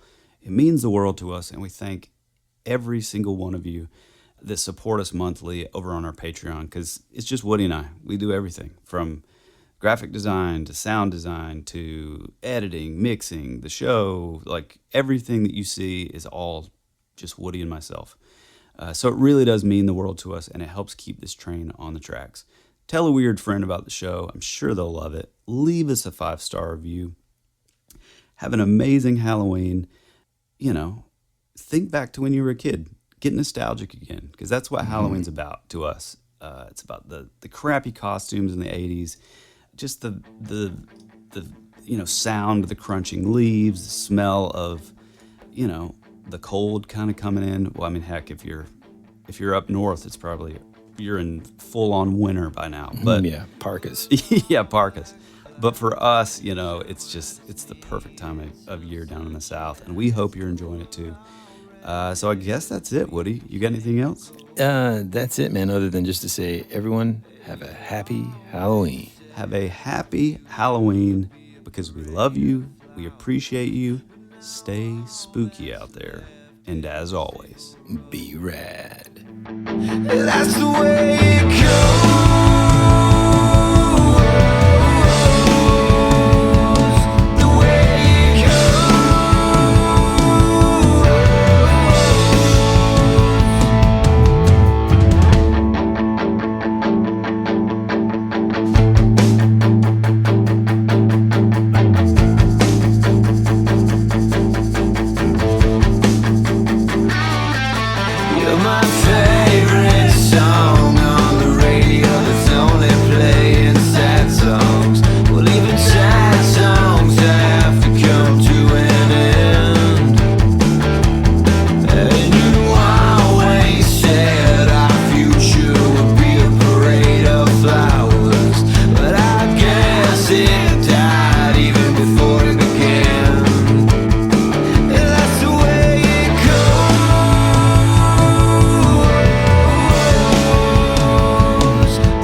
Clouds in a time where I just needed some sunshine.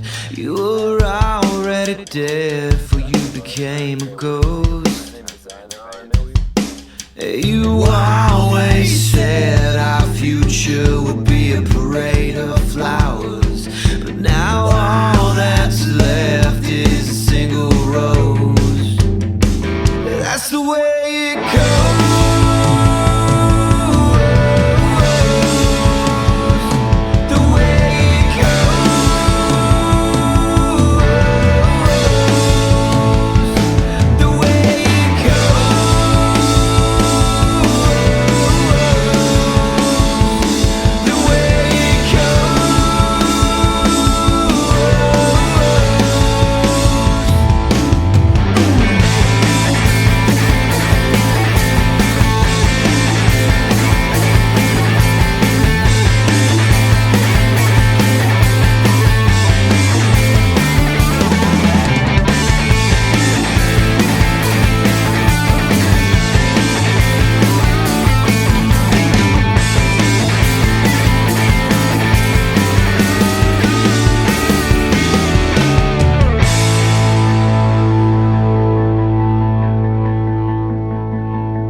granted. There was another one too. What was the other?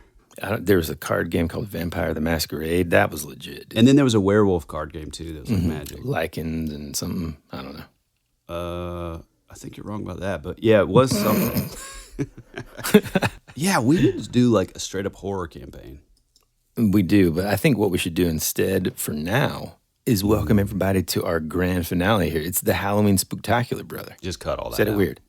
To the grand... No, that's cool, man. You don't like it? I mean, it's fine. I just feel like when you frame it like that, like, hey, let's get back to the actual really important thing. It makes you feel... I hurt your feelings? I just don't want to be here anymore. Okay, no, hold on. Okay, yeah, but that was cool, man. I liked it. Okay, well... Okay, what'd you say? I think we need to play Ravenloft. And then what am I supposed to... Yeah, man. I think so, too. That's the worst. Yeah, I mean... This is definitely going in, like, the blooper reel. Yeah, for sure. All I'm saying is... Suck. You broke my back. Spinal. Hold on, let's get back to it here. All right. Shh.